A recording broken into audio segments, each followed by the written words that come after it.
Datuk Seri Utama Zafrul Tengku Abdul Aziz to deliver his opening keynote.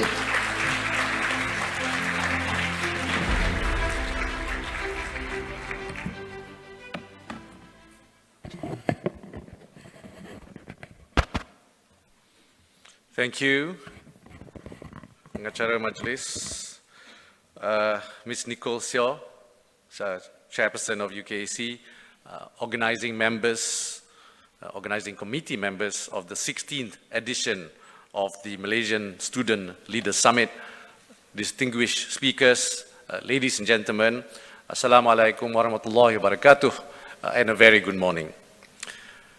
First and foremost, allow me to thank the organizers, UKAC, for inviting me to deliver the opening keynote address for the 16th edition of the MSLS. It is indeed a great honor and privilege to be invited to this prestigious event hosted by our students in the UK for their peers. Let me share that the UKEC is very close to my heart, as I was involved in its formation during my time as a student in the UK. So seeing this conference grow from strength to strength ever since its inception in 2007 is a source of pride to me, for me especially, and should be a cause for great joy and hope for Malaysia's future. The fact that this event is consistently able to draw top speaker lineups, and also you can see the sponsorships from leading corporate entities like a very well-known bank here, CIMB, and of course PwC. I'd like to congratulate UKAC for always choosing the right bank. But most importantly, a strong participation from student leaders, all dressed in their best suits on a Saturday morning. So this is a testament to the continued relevance of the summit itself.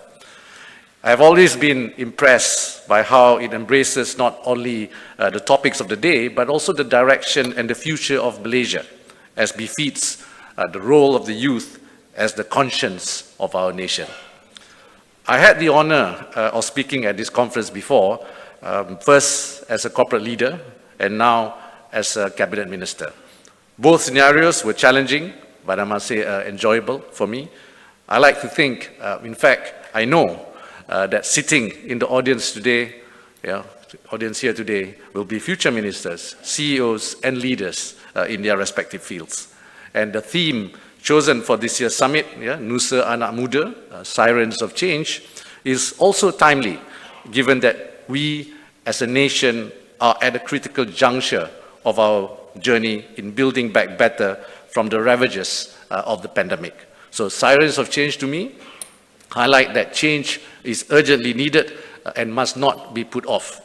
Change cannot be rushed, but neither can we drag our feet. So the sirens are a warning against complacency as well as a call to action. So today, in that spirit, I will outline some of the changes that we as a nation must embark on to emerge stronger, more prosperous, and united in purpose. But first, we need to begin by understanding where we are now. So ladies and gentlemen, to date, due to COVID-19, 4.7 million of our fellow citizens had been infected, while more than 36,000 have lost their lives. So our successful response aside, I would argue that the pandemic exposed certain serious fault lines in our country and also set back much progress achieved in the preceding decades. Not everyone had the same experience. Some came out relatively okay, and others lost their loved ones, jobs, and livelihoods. In many cases, the pandemic has shown us how good healthcare, access to food and services, even life expectancy is sometimes a bit of postcode lottery. These vast different outcomes spurred us to take action to give immediate help to those that needed it. However, it also struck me that there are other long-term economic, social, and even political issues that have to be addressed if Malaysia is continue to succeed. It has made us realize that the status quo can change in a heartbeat. As such, he has made us eager, even impatient, to protect, widen, and improve public services. A return to the world that existed in 2019 may not be possible or desirable. Indeed, it is perhaps our failure to drive meaningful change that led us to the trials we have faced during the pandemic. So the pandemic has presented us with the opportunity to change our country's trajectory for the better. We must therefore not waste this opportunity. The difficult last years that Malaysia has faced can and must be a catalyst for change. Ladies and gentlemen, to be sure, in terms of headline economic numbers, Malaysia is now on the road to recovery. The numbers speak for themselves. Malaysia had a strong first quarter this year with a GDP growth of 5%. In fact, we are on track to achieve GDP growth of between 5.3 and 6.3% for this year. Meanwhile, the unemployment rate has dropped to 3.9% in May and is expected to continue to drop from its peak of 5.3% in May 2020. This shows a decline actually for 14 consecutive months. Malaysia's trade performance has also remained resilient and maintained its growth momentum. We can see from the data that trade has enjoyed double-digit growth for 16 consecutive months since February 2021. Following the systematic reopening of the economy, continued expansion of the internal and external demand, the reduction in unemployment, foreign investors appear to be more confident in Malaysia's prospects. All these encouraging developments have contributed to the upward revision by rating agencies. S&P Global Ratings, for example, has recently revised Malaysia's outlook from negative to stable. All this data, not to mention the return of traffic jams and the packed restaurants, suggests that our second quarter GDP numbers will be strong, which will further validate our policies that have placed Malaysia on the right track towards recovery. Ladies and gentlemen, I am, however, conscious that macroeconomic numbers, while important, are not the sole barometer of a nation's health. I will also add there is also a danger of becoming too complacent, of missing the woods from the trees and failing to realize the challenges facing our country. So these include, first, the increase in global inflation as commodity prices continue to rise and supply chains disrupted due to the ongoing Russia-Ukraine conflict. As an export-oriented country with a significant presence in the global supply chain, these external shocks risk derailing our post-pandemic recovery. Our inflation rate climbed to a one-year high of 3.4% in June 2022, with food inflation in June being at 6.1%. The government, however, has managed to cushion the impact through subsidies and price caps on certain key goods. And without the subsidies, the inflation rate domestically will hit roughly 11%.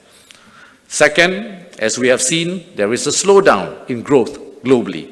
The IMF has cut its global growth projection for this year from 3.6% to 3.2%, and GDP growth outlook as well to 2.9% in 2023 to 3.2% in 2022. So it looks like the world economic outlook becomes more gloomy and uncertain. As mentioned, several shocks have hit the world economy already weakened by the pandemic. So from higher than expected inflation worldwide, especially in the US and the major European economies, triggering tighter monetary policies, to the slowdown of China's economy due in part of its zero COVID policies, which will see growth fall to 3.3% from an earlier projection of 4.4%. And this is as per IMF projections. This is worrisome as China helped power the recovery in the 2008-2009 global financial crisis, with its average growth at that time around 7.4% from 2009 to 2021.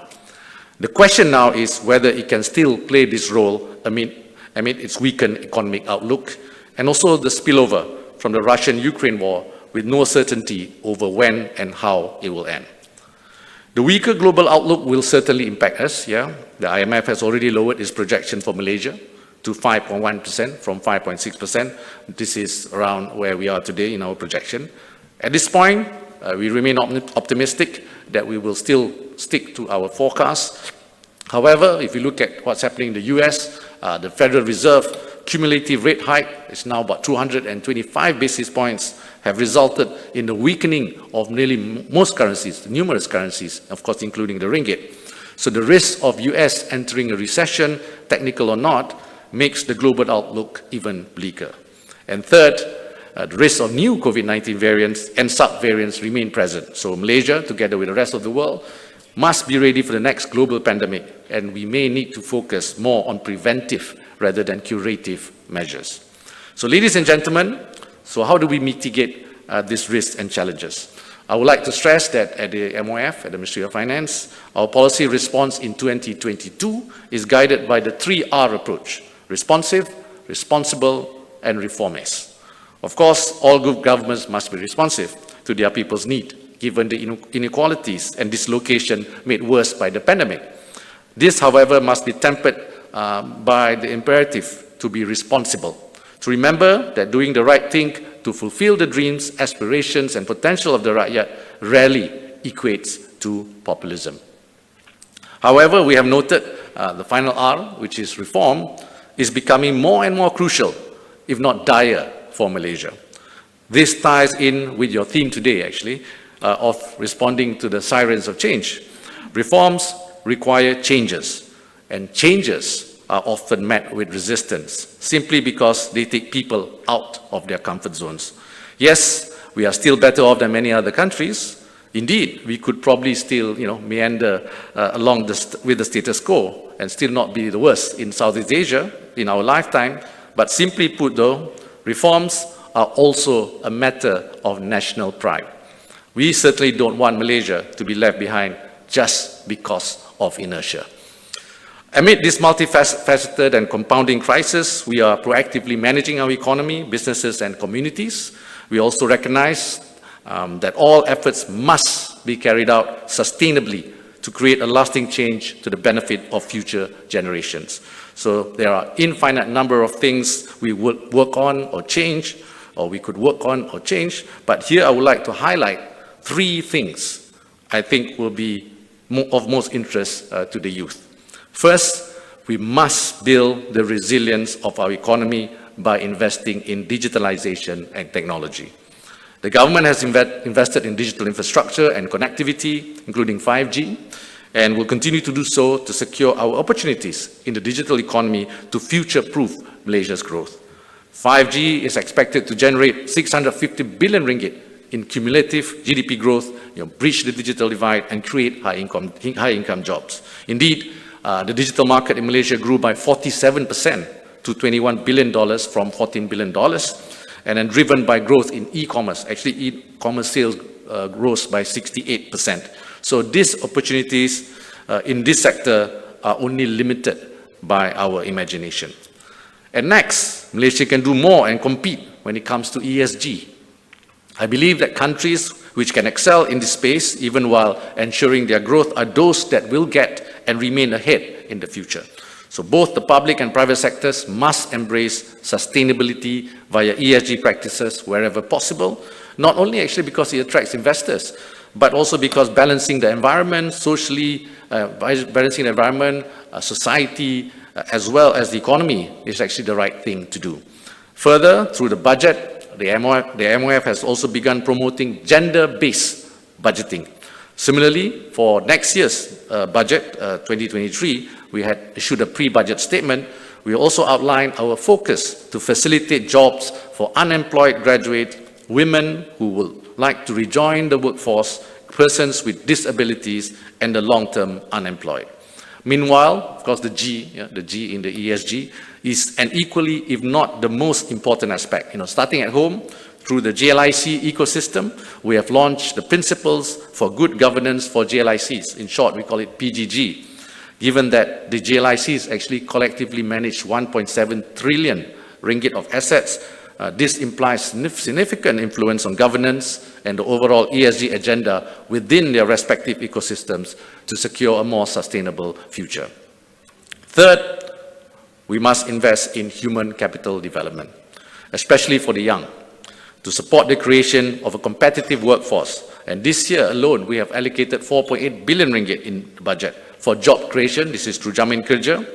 And then at the same time, since the 1st of May, the government has actually gazetted an increase in minimum wage to 1,500 ringgit. This is to improve the standard of living.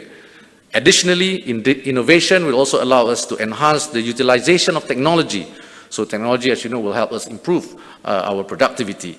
And hopefully this will, in the long term, support sustainable wage growth. Your counterparts in Korea, China, and Japan actually are leading the way for their countries. So you can seize this. So find innovative solutions into existing problems in your communities. Register patents for your inventions and nurture a unicorn. The opportunities are actually manifold. Still, there's one key human capital development that rarely gets mentioned, and that's mental health.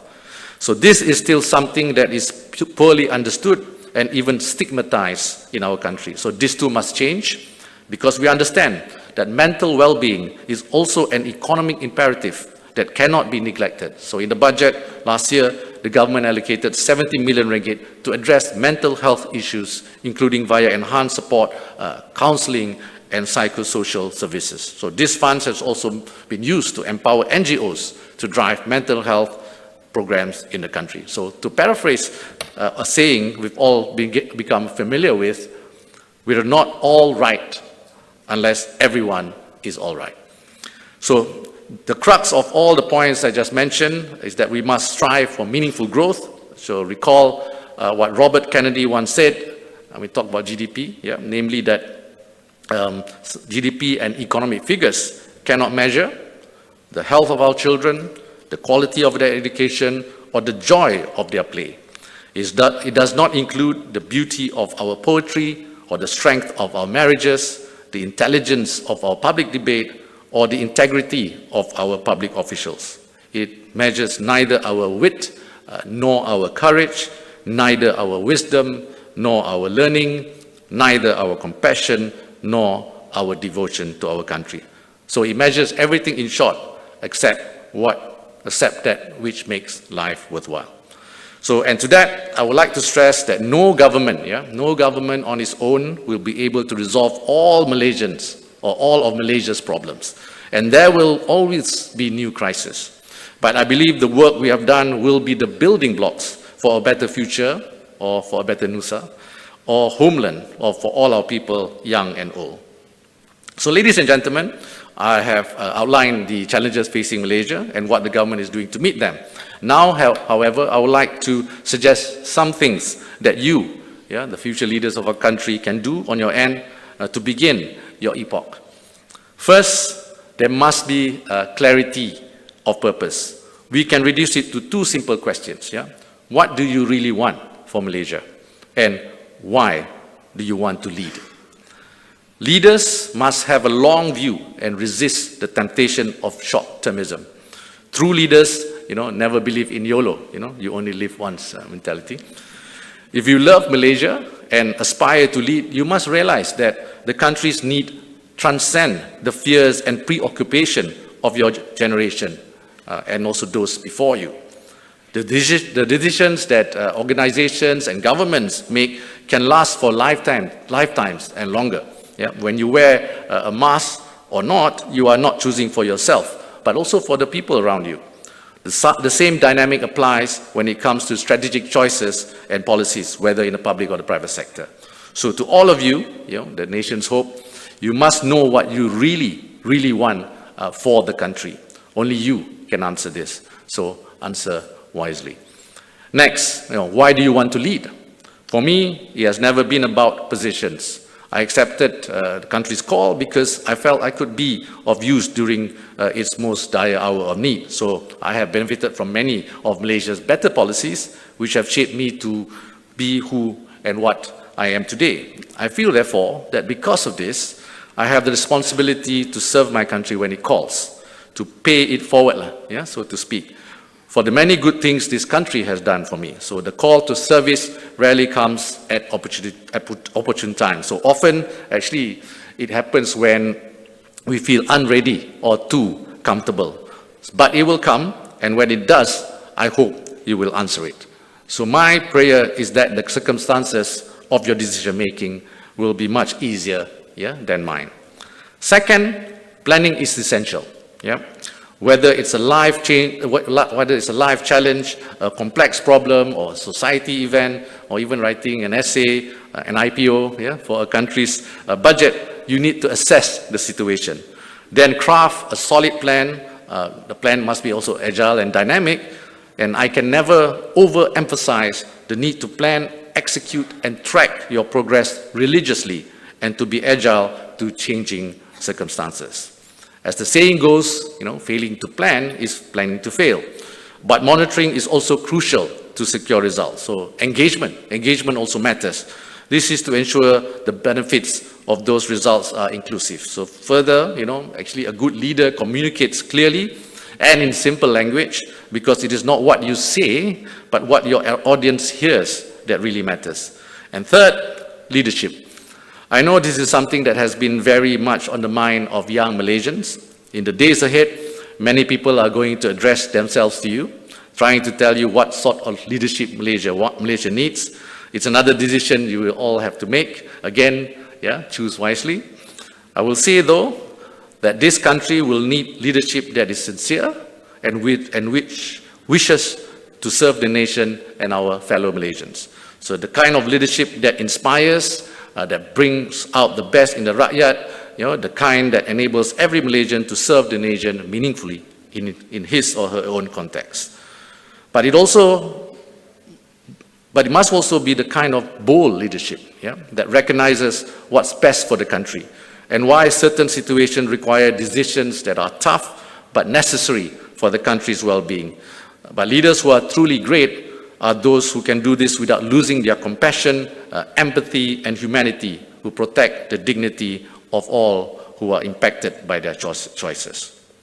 So bold and genuine leadership is increasingly hard to find, but it is my belief that this blessed land of ours has never and will never be completely deprived of it. So it may be a tall order for all of you, but this, I believe, is well within your capacity if you wish for it to be your legacy. My generation, Datuk Faiz's generation, will carry the national banner and torch as long as we are deemed worthy to. One day, the burden will be yours. It is my personal belief that Malaysia's best days are still ahead of us. I know my time's up. I can see and I can read. And if you may kindly allow me to focus on the speech and finish my speech, that will be greatly appreciated. Thank you.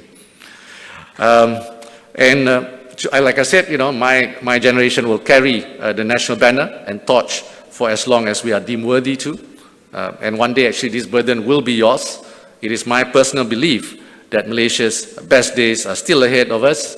We may be going through some headwinds, but I believe we are still the country of the future. So our great future is also actually in your hands. So ladies and gentlemen, we live in the age of endless anxiety. We are worried about Malaysia's future. The threat of climate change looms over all humanity. So it is easy, quite easy to give in to despair and believe that we are, in the spiral of terminal decline.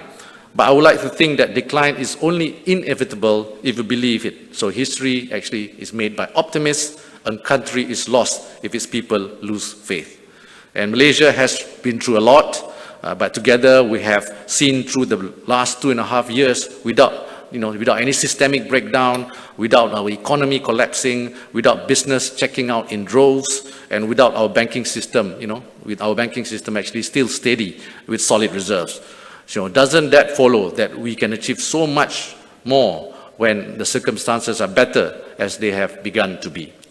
So if we love Malaysia, the sirens of change must be heeded. We need you, as citizens of this country, many of whom will be voting, I believe, for the first time in the next general elections. And I don't know when it will be, but it will come nevertheless, to hold us accountable by exercising your civic rights. We are also relying on you to take our country further than our forefathers ever dreamed possible. So invoke that leader in you, and together let us strive higher for a better Malaysia. To those of you who are studying abroad, my message is simple. Come back and let us forge the changes you want for our country. We certainly need your ideas, your energy, and your leadership. As JFK once said, let us not emphasize all on which we differ, but all we have in common. Let us consider not what we fear separately, but what we share together. So if our best and brightest, wherever they study, are willing to serve, anything is possible for Malaysia. And here's the last key takeaway for today. Ask yourselves, if not me, then who? If not now, then when? And on that note, dengan lafaz Bismillahirrahmanirrahim, it is with my great pleasure to declare the 16th MSLS open. And thank you. Have a great summit ahead. Wabillahi taufiq. Wassalamualaikum warahmatullahi wabarakatuh. Thank you, Wabi Tengku Zafrul, for the amazing and insightful opening keynote. Ladies and gentlemen, we will now be heading into the moderator session, where our UKEC Deputy Chairperson, Fazwina, will be moderating.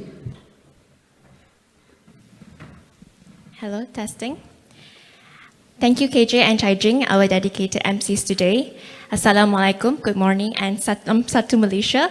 My name is Fazwina, UKEC Deputy Chairperson for the year 2021 and 2022. And it is my absolute pleasure to moderate the Q&A session with Tengku Zafrul today. Now, to explain how this works, the Q&A session will run for 20 minutes, in which questions will be open to the floor. So if you have any, do make your way to either one of the 3 mic stands around the hall. I shall take the questions from my left, followed by the center, and then to my right. And as we are constrained by the time, and to be fair to others, please keep your questions short and concise to perhaps 30 seconds. Now, before we dive in the session, allow me to share just more information of our esteemed guest here. So as we all are aware, YB is currently and has been the Minister of Finance under the Prime Ministers, under 2 Prime Ministers since March 2020. And to this day, he has tabled 2 expansionary budgets valued at $73.5 billion and $76 billion respectively, both with a focus on job creation and business recovery. 2 things that aided the national recovery plan during this challenging time of the COVID-19 pandemic. For that, we thank you for your service, YB. So if I may, I have a question of my own to kickstart the session. So let's go back to March 2020. When you were newly appointed as the finance minister, you have been quite cautious not to take any political position and, and to keep your role as a senator carrying out professional duties. But 2 years have passed and things seem to have changed.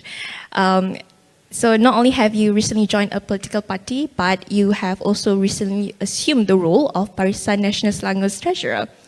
So there have been talks that you will lead UMNO's challenge in Selangor, which is a PKR-led state. So as someone with non-political background, what can the anak muda today learn from this leap, big, massive leap of leadership? Is it about having the right credibility and willpower, or is there more that supported your confidence? Thank you. I didn't expect that to be the first question.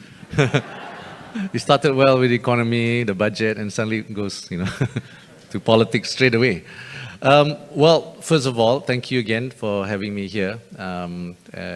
It's really been too long, I think, since I had this opportunity to engage students because of the COVID-19 lockdown.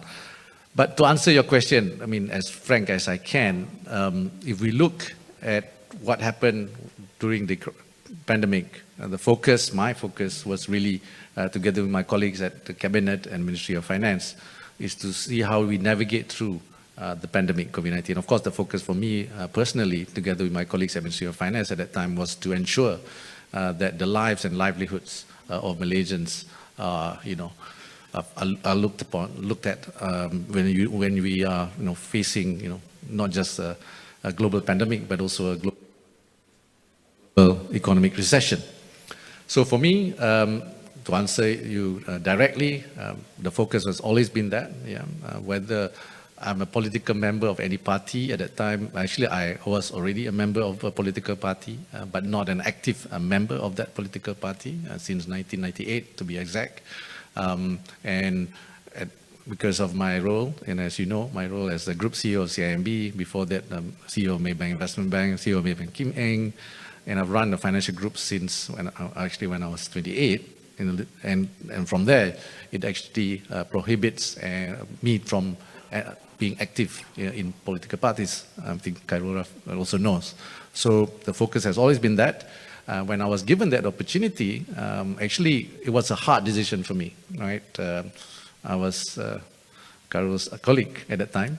He's now the CFO again of CIMB. And it was at a time when we are going through major, not just the COVID-19 issues, but even in CIMB, we were focusing on transforming CIMB. We had a T18 program, which we're going to complete by 2018. However, I took the challenge, right? After speaking to friends and family, they said, you know, it's just 3 years. Senatorship is 3 plus 3, right? Just 3 years. And focus on what you can do and to help back to the nation that have helped you so much, you know. So to me, that was my focus. So now it's been 2.5 years, right? And I think I still got energy to serve the nation and to contribute to a longer term horizon. And as you know, senatorship is a fixed term. So if I want to continue to contribute to Malaysia, I have to make a decision, right? Whether to go back, becoming back in private sector, or do I continue in public sector? So my decision is to continue in the public sector, and one of the ways to do that is to be active in politics as a platform to contribute. So that's the reason why I've decided to continue. But of course, it is all up to the people to determine whether my role to assist is supported, right? So to me, we got nothing to lose. If we want to help the nation, we should. And I think I'll encourage all of you to do the same, right? We all have our strengths and weaknesses, but what's important is our niat lah, you know, our nawaitu. If is the focus, if we really want to help in any capacity, you know, I'm sure Datuk Faiz here is helping in his own way, right? Everyone has his own way. And to me, we shouldn't shy away from any role that you think you can play, especially when it comes to helping others. All right, thank you, YB. Despite catching you off guard, that was an excellent answer. All right, so I think we are all now set to accept questions from the floor. If anyone would like to ask, to make your way to the mic stand.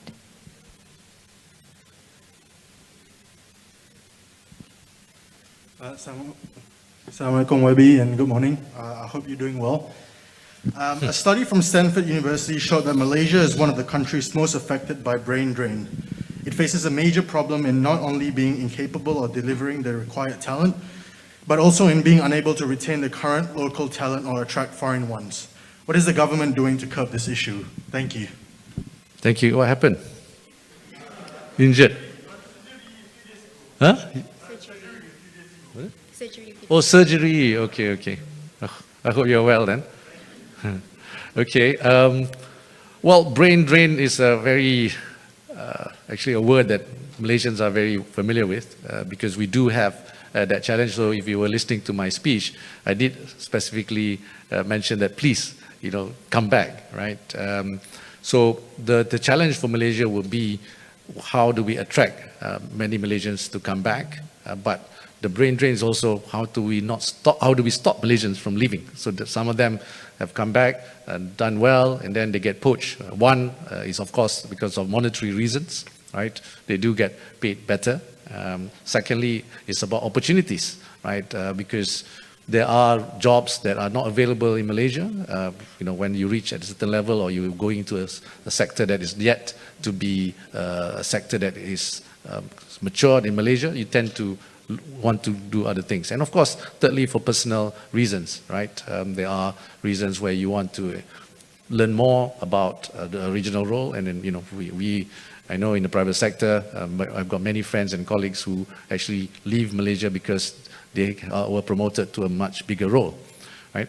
So for me, what we need to do as a country is to ensure that the private sector, together with the government, work closely together, ensure that the industries that operate in Malaysia, especially when it comes to 4IR or any new technology, new advancements in innovation, must be based here. We must encourage, we must have the right incentive and policies to encourage that, because you need to create the right ecosystem, or else talent will leave, right? No matter how much you encourage them, free AP, free tax free, it won't work, right? You must have the right conducive. And it's also lifestyle, right? Like it or not, the younger generation may want a certain lifestyle, right? So you need to create the right ecosystem for Malaysians, especially very, very talented Malaysians who are obviously wanting the best for themselves to stay in Malaysia. So I think we need to start investing in those areas. Thank you. Assalamualaikum, YB. My question to you is this. What is your stand regarding the use of cryptocurrency in Malaysia? And do you believe cryptocurrency could act as a secondary medium to Malaysia's currency for the long term as the ringgit value starts to reduce? Okay, sorry, can you repeat the second question? Do you believe cryptocurrency could act as a secondary medium to Malaysia's currency for the long term as the ringgit value starts to reduce? Okay. So on cryptocurrencies, I think you know our government position on that. So on cryptocurrencies, it's still not recognized as a legal tender in Malaysia, and legal tender as they are, currently not a payment instrument that is regulated by Bank Negara. But what we know is cryptocurrencies are recognized as digital assets, right? And are recognized as an asset class that can be invested in. So back to your question on cryptocurrency. In the longer term and the connection to ringgit, first of all, you must understand, as I mentioned earlier, ringgit has depreciated against the US dollar, but actually has appreciated against many other currencies. We have the tendency to compare ringgit and US dollar. You must remember that we must also compare ringgits against yen. Is ringgit has strengthened against yen? Yes. Has ringgit strengthened against Chinese yuan? Yes. Has ringgit strengthened against Korean won? Yes. Has ringgit strengthened against Thai baht? Yes. Has ringgit strengthened against Filipino peso? Yes. Has ringgit strengthened against euro? Yes. Has ringgit strengthened against pound sterling? Yes. Why? So this fixation over ringgit versus US dollar must stop, right?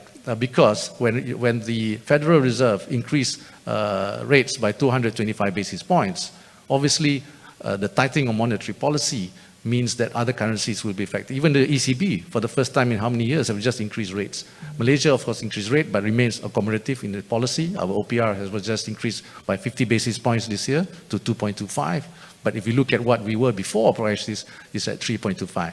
So I think there is no correlation there on ringgit in the longer term to cryptocurrencies, because the value of any currency is backed by, at the end of the day, the fundamental of the economy. And of course, money flows in the short term does react to rates, and we know rates as a monetary tool is used to also address the high inflation. So it's all connected, but I think cryptocurrency has still a long way to go. It's not a legal tender. It's not illegal tender in China. Even China can't even trade on crypto markets.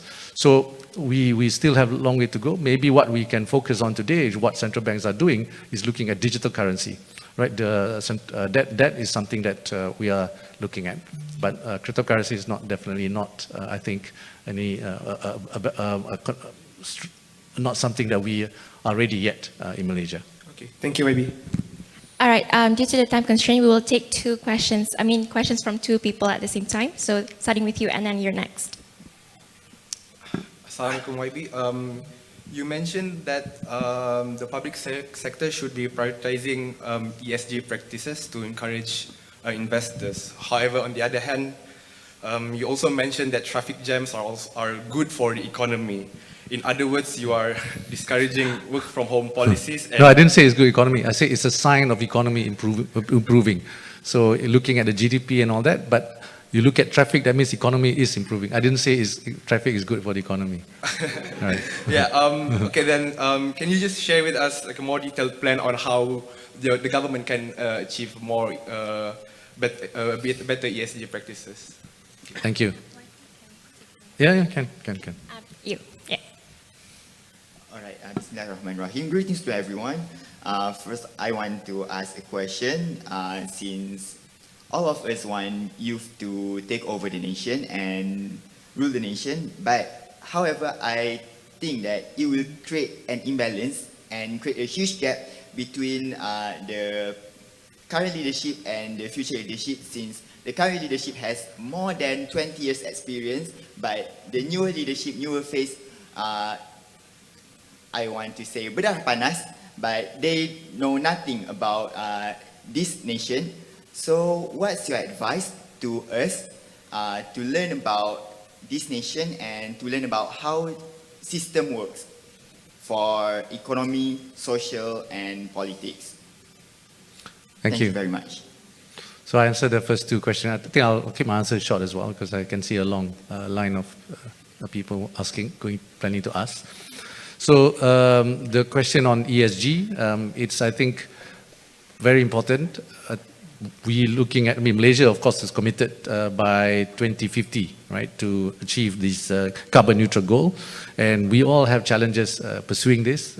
Actually, if you look at subsidies, the low price of fuel actually encourages more people to burn carbon. But again, that is another day to discuss that, since Shell is here. But we are very serious about our carbon neutrality goal. The Prime Minister actually announced in the 12 Malaysia Plan about that target. We also, for me personally, I've joined the Coalition for Finance Ministers for Climate Action. We also have got GLCs and JLICs all to agree to meet certain targets, right? And so, for me, what's important is for us to recognize that when you look at ESG policies, you must realize that 1/3 of the world assets now is also focusing on ESG investments. So if you want investments to come to our country or to your respective companies, or even to get lending from banks, there are more and more critical of companies that do not practice ESG. But more importantly, also suppliers and customers. Even if sometimes you walk into a restaurant, if you are served with a plastic straw, you will lose customers. So similarly, for demand for ESG compliant goods and ESG compliant services will also determine how. So there will be a demand and supply tension. The demand and supply factors that will move us towards a more ESG economy. On the question about young, whether they can contribute, I think definitely they can contribute alongside the old, right? Alongside everyone, right? I think we need diversity in any team. It's all teamwork at the end of the day. You can't have a team of all old people, nor can you have a team of all young people, I think. You need a combination. But what's important is the ability to function as a team and have an open mind about things. And the only way to do that is to get different perspective. To get different perspective, you need different groups, different people with different backgrounds, different age profile, different gender, different race, to understand issues better. Right? Thank you. All right, thank you, YB. Unfortunately, we might not be able to take any more questions, and I think that was a good way to wrap up the session. So again, thank you, YB, for gracing us with your presence at this year's MSLS and taking some time out of your day to engage with anak muda today. To read all, kita jaga kita. With that, I thank everyone for your participation.